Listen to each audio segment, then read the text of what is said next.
Hello everybody, welcome to my channel. आज हम discuss करेंगे क्लोर एल्कली प्रोसेस के बारे में, जिसमें हम देखेंगे कि NaCl के द्वारा क्लोर एल्कली प्रोसेस के द्वारा इंडस्ट्रीज़ में किस तरह से कई सारे केमिकल्स बनाए जाते हैं। जैसे कि पिछले वीडियो में हमने डिस्कस किया था सॉल्ट के बारे में, कई सारे सॉल्ट्स वगैरह आपने देखा होगा, हमने डिस्कस किया था। उसमें से एक सॉल्ट्स है जो कि बहुत ही कॉमन सॉल्ट्स जिसको हम अपने किचन्स में यूज़ करते हैं, NaCl।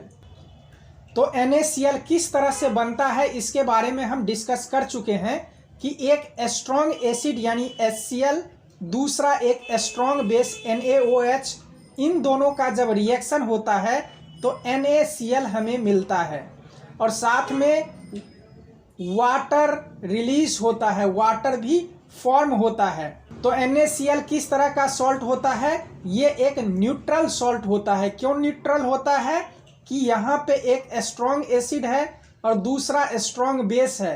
जब स्ट्रॉन्ग एसिड और स्ट्रॉन्ग बेस का रिएक्शन होता है तब न्यूट्रल सॉल्ट फॉर्म होता है। तो इसी वजह से NaCl एक न्यूट्रल सॉल्ट है। इसका pH वैल्यू 7 होता है। अब क्या होता है कि इंडस्ट्रीज में NaCl से कई सारे केमिकल्स बनाया जाता है जिसका यूज हमारे डेली लाइफ में होता है। जैसे कि आप देख सकते हैं सोडियम हाइड्रोक्साइड यानी NaOH, दूसरा bleaching powder, baking soda, washing soda, plaster of Paris, ये सारे केमिकल्स जो है वो NaCl से ही बनता है। इसका बेस जो केमिकल होता है वो NaCl ही होता है। अब NaCl से किस तरह से ये केमिकल्स बनाए जाते हैं उसके बारे में हम डिस्कस करेंगे। सबसे पहले हम बात करेंगे क्लोर एल्कली प्रोसेस के बारे में। इंडस्ट्रीज में NaCl से जो केमिकल बनाया जाता है इसमें ये प्रोसेस यूज होता है क्लोर एल्कली प्रोसेस। इसमें होता क्या है? इसमें NaCl का इलेक्ट्रोलिसिस किया जाता है। इसमें इलेक्ट्रोलिसिस प्रोसेस के द्वारा केमिकल्स को बनाया जाता है NaCl के द्वारा। अब ये इलेक्ट्रोलिसिस प्रोसेस क्या होता है, थोड़ा सा इसके बारे में हम देखते हैं। इलेक्ट्रोलिसिस प्रोसेस कई सारे केमिकल्स के लिए किया जाता है, अलग अलग काम के लिए। तो इसमें से एक क्लोर एल्कली प्रोसेस में भी होता है। किसी भी इलेक्ट्रोलिसिस प्रोसेस में उसका क्या प्रिंसिपल होता है वो थोड़ा सा हम शॉर्ट डिस्कस करते हैं। एक्चुअली में इलेक्ट्रोलिसिस प्रोसेस में होता क्या है, इसमें दो चीज़ महत्वपूर्ण होता है। एक तो इलेक्ट्रोड, दूसरा इलेक्ट्रोलाइट। अब ये इलेक्ट्रोड क्या होता है ये देख सकते हैं। ये इलेक्ट्रोड है, ये मेटल का भी हो सकता है और ग्रेफाइट का भी हो सकता है। जो कंडक्टिंग मटेरियल होता है उसी का इलेक्ट्रोड बनाया जाता है। अब इस इलेक्ट्रोड में क्या करते हैं, हम पावर को कनेक्ट कर देते हैं, यानी बैटरी को कनेक्ट कर देते हैं। तो क्या होगा, ये पॉजिटिव टर्मिनल यानी एनोड हो गया, ये नेगेटिव टर्मिनल कैथोड हो गया। अब इलेक्ट्रोलाइट क्या होता है कि इलेक्ट्रोलाइट हमेशा मोल्टन स्टेट या सॉल्यूशंस के फॉर्म में होता है और वो इलेक्ट्रिक कंडक्टिंग मटेरियल होता है, यानी इलेक्ट्रिसिटी उसके अंदर पास हो सकता है। तो इसी तरह अब यहाँ पे क्या हुआ, ये इलेक्ट्रोड है, यहाँ से इलेक्ट्रिसिटी पास हो रही है और यहाँ पे आप देख सकते हैं ये इलेक्ट्रोलाइट है, यानी ये मोल्टन स्टेट में या सॉल्यूशन के फॉर्म में होगा। अब जब यहाँ से इलेक्ट्रिसिटी पास होती है तब इस इलेक्ट्रोलाइट में जो मटेरियल होता है उसका आयोनाइजेशन हो जाता है, यानी जो कुछ उसके अंदर इलेक्ट्रोलाइट में होता है वो आयन के फॉर्म में आ जाता है, जिसमें कि एक पॉजिटिव आयन दूसरा नेगेटिव आयन बनता है। पॉजिटिव आयन कैथोड की तरफ जाएगा और नेगेटिव आयन एनोड की यानी पॉजिटिव टर्मिनल की तरफ जाएगा। तो इस तरह से इलेक्ट्रोलिसिस प्रोसेस होता है। अब क्लोर एल्कली प्रोसेस में क्या होता है, इलेक्ट्रोड कौन सा लिया जाता है और इलेक्ट्रोलाइट कौन सा लिया जाता है उसके बारे में हम थोड़ा सा डिस्कस करेंगे। अब देखिए क्लोर एल्कली प्रोसेस में किस तरह का इलेक्ट्रोलिसिस प्रोसेस होता है। इसमें भी दो इलेक्ट्रोड लिया जाता है, वो जनरली ग्रेफाइट का इलेक्ट्रोड लिया जाता है और इसके अंदर पावर को कनेक्ट कर दिया जाता है।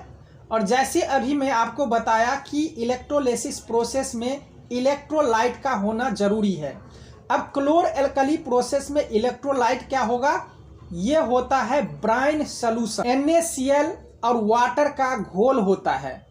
ये रहा इलेक्ट्रोलाइट, इसके अंदर NaCl और वाटर का घोल होता है जिसे ब्राइन सॉल्यूशन कहा जाता है। तो यानी क्लोर एल्कली प्रोसेस में जो इलेक्ट्रोलाइट लिया जाता है वो ब्राइन होता है, NaCl और वाटर का घोल होता है।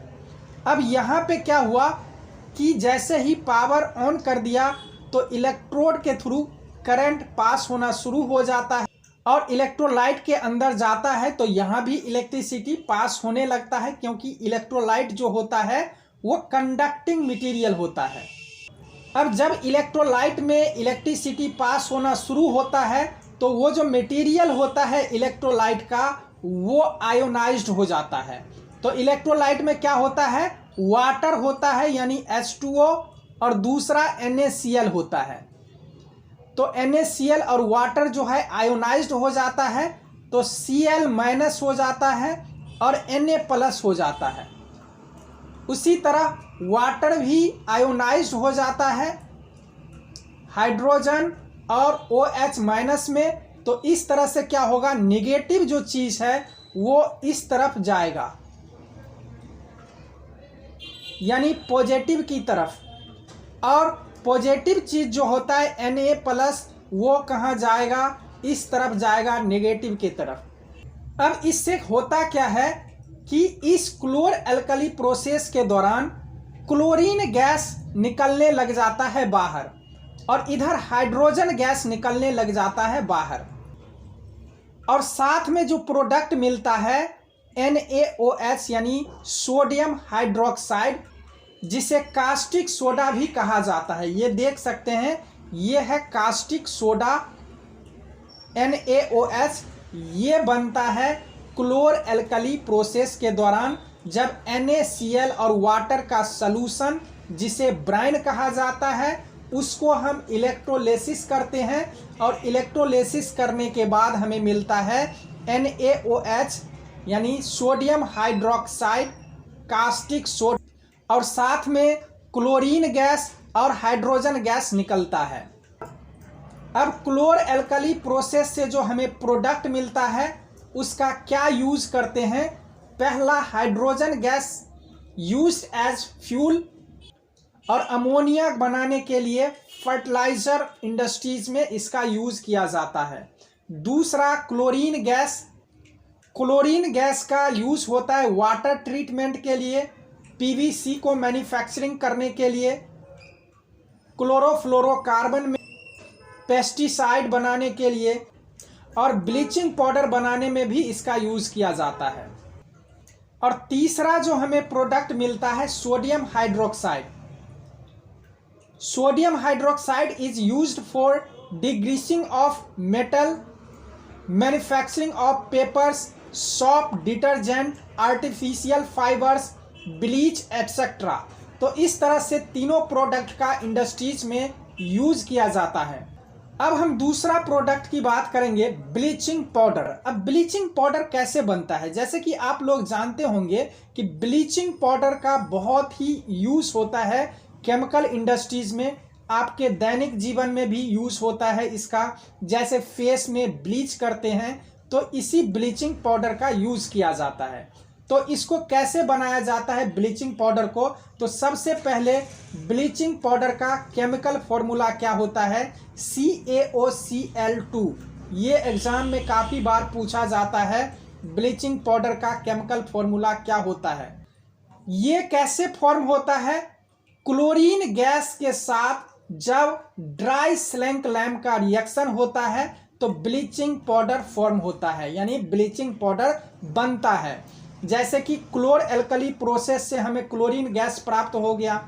अब स्लैंक्ड लाइम, कैल्शियम हाइड्रोक्साइड, इन दोनों का जब रिएक्शन होता है तो ब्लीचिंग पाउडर फॉर्म होता है और साथ में वाटर निकलता है, यानी वाटर भी बनता है। तो ये बहुत इम्पोर्टेंट है, जब क्लोरीन और स्लैंक्ड लैम्प का रिएक्शन होता है तो ब्लीचिंग पाउडर के अलावा कौन सा प्रोडक्ट बनता है, तो वाटर बनता है। अब हम बात करेंगे कि ये ब्लीचिंग पाउडर जो बन गया, अब इसका क्या यूज होता है। पहला जो इसका यूज होता है, bleaching cotton and linen in textile industries, यानी टेक्सटाइल इंडस्ट्रीज में इसका यूज होता है। दूसरा, bleaching wood pulp in paper factory. तीसरा, oxidising agent in chemical industries. चौथा, डिसइंफेक्टिंग ड्रिंकिंग वाटर। तो इस तरह से ब्लीचिंग पाउडर का यूज होता है। अब हम बात करेंगे बेकिंग सोडा के बारे में, यानी सोडियम हाइड्रोजन कार्बोनेट NaHCO3। तो बेकिंग सोडा कैसे बनता है, NaCl, H2O, CO2 यानी कार्बन डाइऑक्साइड, NH3 यानी अमोनिया, इन सब का जब रिएक्शन होता है तो बेकिंग सोडा हमें मिलता है। और साथ में जो प्रोडक्ट बनता है वो अमोनियम हाइड्रोक्लोराइड।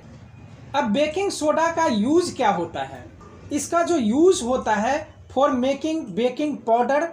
बेकिंग पाउडर जो हम खाने में कुछ स्पंजी चीज जैसे ब्रेड वगैरह बनाते हैं तो उसमें इसका यूज किया जाता है। और कई सारे फूड बनाते हैं जिसमें कि बेकिंग पाउडर का यूज किया जाता है, और इसका यूज आग बुझाने के काम में भी किया जाता है। अब हम बात करेंगे बेकिंग पाउडर के बारे में। एक्चुअली में जो बेकिंग सोडा होता है उसी से बेकिंग पाउडर बनाया जाता है। ये बेकिंग पाउडर आप देख सकते हैं, ये फूड इंडस्ट्रीज में इसका यूज किया जाता है, या घरों में कुछ ऐसा फूड बनाया जाता है जो स्पंजी हो, थोड़ा सा फुला हुआ हो, जैसे कि केक, ब्रेड, और इस तरह से कई सारे फूड में इसको मिलाया जाता है। अब एक्चुअली में बेकिंग पाउडर का इस्तेमाल कुकिंग में क्यों किया जाता है, जैसे कि यहाँ पे आप देख सकते हैं ये है NaHCO3 यानी सोडियम हाइड्रोजन कार्बोनेट यानी बेकिंग सोडा। बेकिंग सोडा को अगर हम हीट करते हैं तो इससे जो प्रोडक्ट मिलता है सोडियम कार्बोनेट, दूसरा कार्बन डाइऑक्साइड, तीसरा वाटर। ये तीन चीज फॉर्म होता है जब हम बेकिंग सोडा को हीट करते हैं। अब जब खाने में ये मिलाया जाएगा बेकिंग सोडा तो क्या होगा, इसमें से कार्बन डाइऑक्साइड निकलती है, और कार्बन डाइऑक्साइड क्या करेगा कि कोई भी फूड आइटम होगा वहां से वो निकलने की कोशिश करेगा, तो फूड आइटम जो भी होगा उसका वॉल्यूम बढ़ा देगा। जैसे कि ब्रेड या केक बनाना होगा तो उसमें क्या होगा, जो भी मटेरियल से ब्रेड या केक बनाया जाता है उसमें अगर हम बेकिंग सोडा डालते हैं तो उसमें से हीट करते हैं तो कार्बन डाइऑक्साइड निकलेगा और उसको फैलाता चला जाएगा। इससे क्या होगा, वो बिल्कुल इसका वॉल्यूम बढ़ जाएगा, वो स्पंजी हो जाएगा। तो इसलिए हम इसका यूज कुकिंग में करते हैं। अब एक्चुअली में ये तो है बेकिंग सोडा, हम बेकिंग पाउडर की बात कर रहे हैं।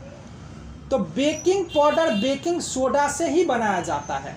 अब एक्चुअली में जो हमारा काम था बेकिंग सोडा से हो सकता है स्पंजी वाला काम, वो कोई भी ब्रेड या केक स्पंजी हो चुका है जब हम बेकिंग सोडा यूज कर लिए। अब क्या हुआ, कार्बन डाइऑक्साइड से किसी भी फूड का स्पंजी हमने बना दिया, यानी उसका वॉल्यूम बढ़ गया, स्पंजी टाइप हो गया। लेकिन यहाँ पे जो एक प्रोडक्ट बन रहा है वो सोडियम कार्बोनेट, इसका जो टेस्ट होता है वो बीटर होता है, यानी बहुत तीखा होता है। तो यानी खाने का जो टेस्ट होगा किसी जिसमें ये डाला जाएगा वो बिल्कुल बीटर हो जाएगा, जैसे केक में डाला जाएगा वो केक बीटर हो जाएगा। तो इसके लिए क्या किया जाए कि बीटर टेस्ट ना आए, तो इसके लिए हम क्या करते हैं कि बेकिंग सोडा में एक एसिड मिला देते हैं जिससे कि इसका बीटर टेस्ट को खत्म कर दे। उस एसिड का नाम है टार्टरिक एसिड। ये बहुत इम्पोर्टेंट है कि बेकिंग पाउडर में कौन सा एसिड मिलाया जाता है, टार्टरिक एसिड, जिसका केमिकल फॉर्मूला है C4H6O6। अब इससे क्या होता है, अब बेकिंग सोडा और टार्टरिक एसिड का रिएक्शन होता है हीट करने पे, तो कार्बन डाइऑक्साइड बनता है वाटर बनता है और सोडियम टाइट्रेट बनता है। ये जो है स्वीट टेस्ट का होता है, यानी ये मीठा टेस्ट इसका होता है। अब बीटर टेस्ट वाला जो ये सोडियम कार्बोनेट था ये अब नहीं रहता है, अब नया कंपाउंड फॉर्म हो जाता है सोडियम टार्टरेट, जो कि एक मीठा टेस्ट देता है। इस वजह से हम बेकिंग पाउडर में टार्टरिक एसिड को मिलाते हैं, जिससे कि उसका जो बीटर टेस्ट हो उसको रिमूव किया जा सके। अब हम बात करेंगे वॉशिंग सोडा के बारे में। वॉशिंग सोडा का केमिकल फॉर्मूला क्या होता है? Na2CO3 और 10H2O, यानी recrystallisation of sodium carbonate give washing soda. यह एक बेसिक सॉल्ट होता है। यह कैसे बनता है? जब सोडियम कार्बोनेट का वाटर के साथ रिएक्शन होता है, सोडियम कार्बोनेट और 10 मोल वाटर, तो क्या बनता है? ये वॉशिंग सोडा। इसका क्या यूज होता है? In glass, soft and paper industries में इसका यूज होता है। दूसरा, manufacturing of borax, cleaning agent for domestic purpose, यानी साफ सफाई के काम के लिए इसका यूज करते हैं। चौथा, for removing permanent hardness of water, यानी वाटर का जो परमानेंट हार्डनेस होता है वह वॉशिंग सोडा से रिमूव किया जाता है। अब वॉशिंग सोडा में क्या होता है कि 10 मोल वाटर होता है, तो इसलिए इसका क्या नाम होता है? Sodium bicarbonate decahydrate. अब हम थोड़ा सा बात करेंगे जिप्सम के बारे में। जिप्सम जो होता है ये नेचुरली पाया जाता है, ये नेचर में पाया जाता है। It is form in sea at right temperature. ये सी में, समुद्र में पाया जाता है। एक पर्टिकुलर टेम्परेचर पे इसका फॉर्मेशन होता है। इसका जो केमिकल फॉर्मूला होता है वो CaSO4 2H2O। तो ये बहुत इंपॉर्टेंट है। जिप्सम का केमिकल फॉर्मूला क्या होता है? तो CaSO4 2H2O। ये नेचुरली पाया जाता है। ये जनरली समुद्र के अंदर बनता है एक पर्टिकुलर टेम्परेचर पर। It is crystal structure but contains water. ये क्रिस्टल स्ट्रक्चर का होता है, लेकिन इसके अंदर वाटर मौजूद होता है। एक्चुअली में जिप्सम के अंदर कितना वाटर है? 2 मॉलिक्यूल्स वाटर का होता है। अब जब इसमें से वाटर निकाल देते हैं तो एक नया चीज हमें मिलता है। अब क्या होता है कि जब जिप्सम को हीट किया जाता है तब धीरे धीरे इसका वाटर जो है खत्म हो जाता है और थोड़ा सा वाटर बच जाता है, जो आधा मोल वाटर बच जाता है, यानी हाफ H2O बच जाता है। यानी जब जिप्सम को एक पर्टिकुलर टेम्परेचर पे हीट किया जाता है तो इसका वाटर मॉलिक्यूल्स कम हो जाता है। अब बच जाता है CaSO4 हाफ H2O। अब जब इसका वाटर कम हो जाता है तब इसको कहा जाता है सल्फेट अनहाइड्रस। अब इसको क्या किया जाता है कि पाउडर फॉर्म में बनाया जाता है, जिसे प्लास्टर ऑफ पेरिस कहा जाता है। यानी CaSO4 half H2O in powder form it is called plaster of Paris. यानी जब ये पाउडर फॉर्म में CaSO4 हाफ H2O बन जाता है तो इसको प्लास्टर ऑफ पेरिस कहा जाता है। यानी आप देख सकते हैं यहाँ पे प्लास्टर ऑफ पेरिस ये पाउडर फॉर्म में बन जाता है। इसे कहा जाता है कैल्शियम सल्फेट हेमीहाइड्रेट, यानी CaSO4 हाफ H2O। ये कैसे बनता है? जब जिप्सम को यानी CaSO4 2H2O को एक पर्टिकुलर टेम्परेचर पे हीट किया जाता है तो इसका वाटर मॉलिक्यूल्स जो होता है लॉस हो जाता है, खत्म हो जाता है, तो ये बन जाता है प्लास्टर ऑफ पेरिस। अब जब इस प्लास्टर ऑफ पेरिस को वाटर के साथ मिक्स किया जाता है तो फिर से ये जिप्सम में कन्वर्ट हो जाता है। ये देख सकते हैं ये प्लास्टर ऑफ पेरिस है, CaSO4 हाफ H2O प्लस में 1.5 मोल वाटर इसमें मिल जाता है तो फिर से ये जिप्सम हो जाता है। अब इसका यूज कहाँ होता है? इसका यूज घरों में पीओपी कराने के लिए किया जाता है। जब इसको वाटर मिलाया जाता है और घरों पे दीवार पे इसको लगाया जाता है तो फिर ये जिप्सम में कन्वर्ट हो जाता है, एक हार्ड बन जाता है। उसके बाद डॉक्टर पीओपी का यूज करता है। जब किसी पेशेंट को फ्रैक्चर हो जाता है तो क्या करते हैं, ये पीओपी लगा के प्लास्टर करता है इसके ऊपर। डेंटिस्ट भी इसका इस्तेमाल करता है पीओपी का, और इसको टॉयज बनाने के लिए यूज किया जाता है, डेकोरेशन करने के लिए घरों में इसका यूज किया जाता है। तो बहुत सारे चीज़ों में प्लास्टर ऑफ पेरिस का यूज होता है। प्लास्टर ऑफ पेरिस को बेस्ट बिल्डिंग मटेरियल माना जाता है। तो अभी के लिए बस इतना ही। थैंक यू, फिर मिलते हैं नेक्स्ट वीडियो में।